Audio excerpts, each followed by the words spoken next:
primero hago una corrección. El BPS no es una mochila. El BPS, al contrario, es un reactivador del mercado, es un actor imprescindible. Claro, todo depende de donde se mire. Tori lo mira del lugar que tiene una erogación importante. Sí, bueno, pero si no tuviese la seguridad social, tampoco tendría ingresos por contribuciones de seguridad social. Pensemos que a diferencia de otras áreas del Estado, donde los ingresos son indefinidos y después hay que asignarlos, para la seguridad social, trabajadores y empresarios cotizamos y volcamos cotizaciones que ya sabemos de antemano que es para pagar las jubilaciones de aquellos que trabajaron antes, y que se asume en ese mismo momento el compromiso de que alguien en el futuro va a trabajar para pagar las mías.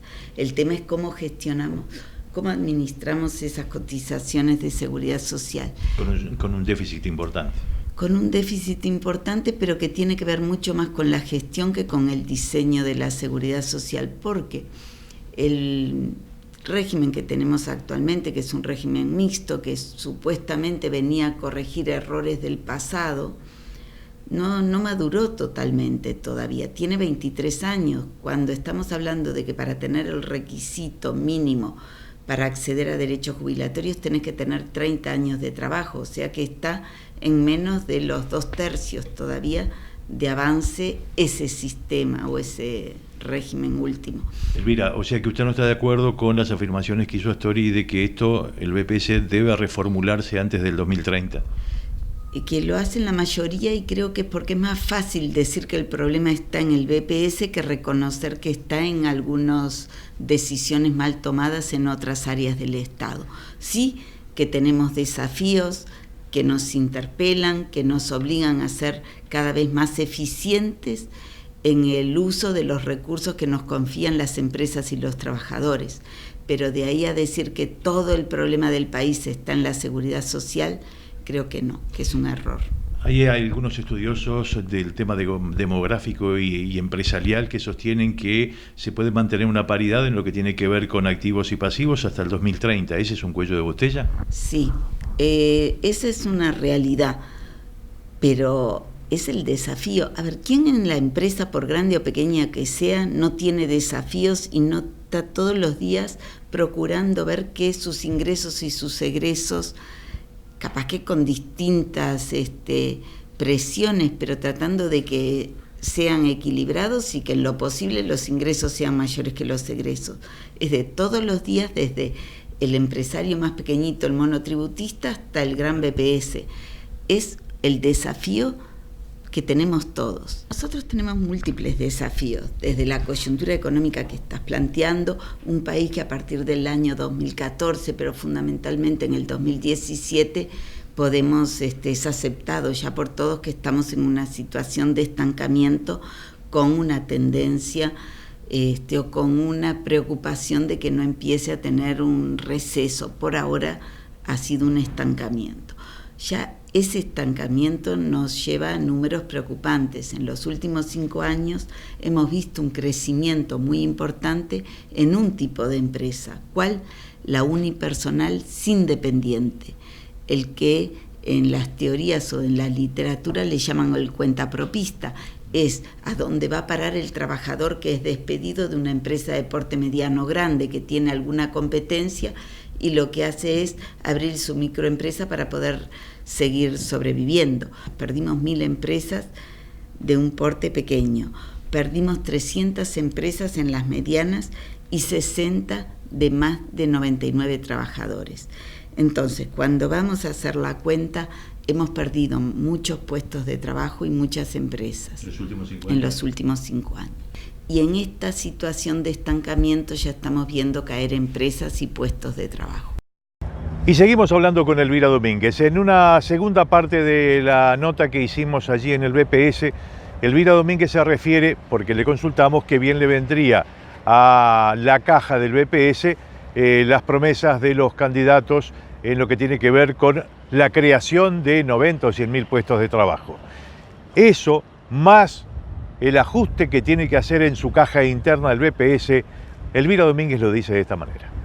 Por suerte ese es el desafío que le toca a los políticos. Para nosotros eso sería fabuloso porque estaríamos teniendo mayores ingresos porque esa masa salarial va a pagar cotizaciones y serían menos personas en subsidio de desempleo, que es el otro problema que tenemos, porque cuando empiezan a perderse puestos de trabajo, el primer paso es de esos puestos de trabajo formales es pasar al subsidio de desempleo, con lo cual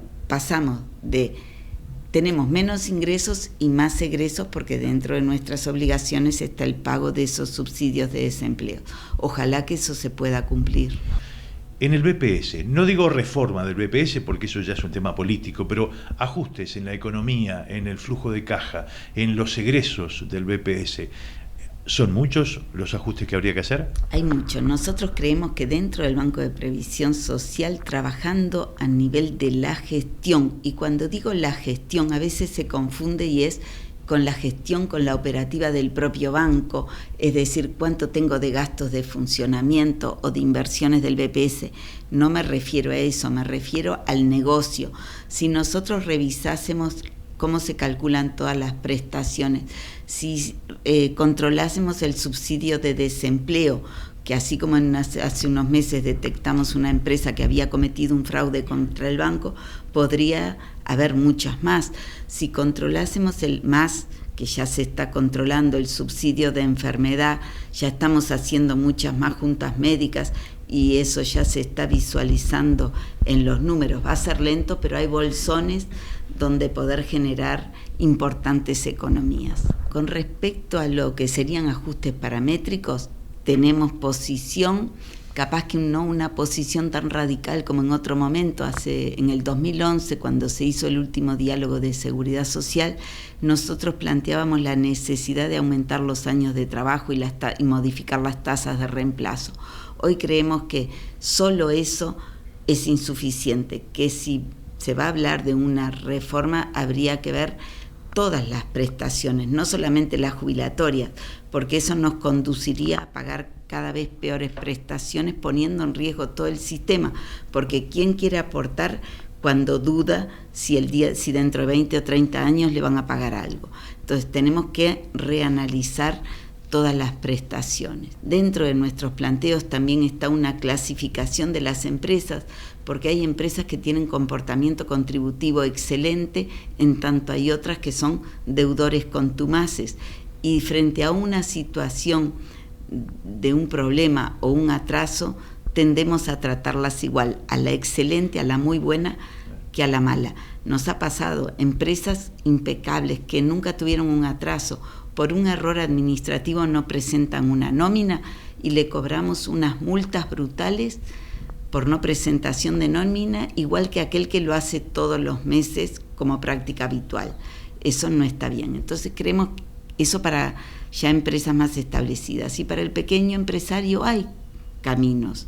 Tenemos desde el monotributo, que nosotros estamos planteando un monotributo escalonado que permita, pagando un poco más, poder trabajar o interactuar en las cadenas de valor de otras empresas, que su factura pueda descontarse, que a veces eso es una traba, llevándolo paulatinamente al régimen de empresa unipersonal, con un acompañamiento. Pero hoy también hay algunas ventajas cuando los empresarios son jóvenes, los primeros 3 años, hay beneficios. Y algo que a veces se conoce poco, y hago el mea culpa, es esto lo saben mucho los contadores, porque son generalmente quienes interactúan con el BPS, cuánto hemos flexibilizado. Hoy ya prácticamente no se hacen trámites en ATIR. Desde la comodidad del escritorio puedo hacer absolutamente todo, y lo último es el registro de empresas de construcción. Y si bien se acaba de poner ese aplicativo en la web, ya se vio que es casi para expertos. Entonces se está diseñando un software para que cualquier ciudadano que a lo mejor solo una vez en su vida tiene que hacer una obra, pueda en un diálogo simple hacer el registro de su empresa. Que no se necesita de la OPP como para financiar algo que lo tenemos al alcance de la mano, ¿no? Capaz que no todo, pero hay mucho que lo podemos hacer desde acá, y también evaluar y rever las decisiones tomadas en el 2008 con la ley 18.395 porque hay que hacer correcciones a esa ley. Otro fue lo de los cincuentones, Bueno, está impactando bastante. Pero en positivo, que nadie casi lo reconoce. El año pasado, cuando se conocen los números del déficit fiscal, las calificadores de riesgo pusieron los ojos sobre Uruguay. Resulta que el fideicomiso que se hizo con la devolución de fondos de aquellas personas que optaron por volver al régimen del BPS, al régimen de transición, ese fideicomiso en el consolidado de las cuentas públicas hizo que el déficit fuese un punto menos, con lo cual nos dio oxígeno y las calificadoras no tuvieron que tocar el riesgo país.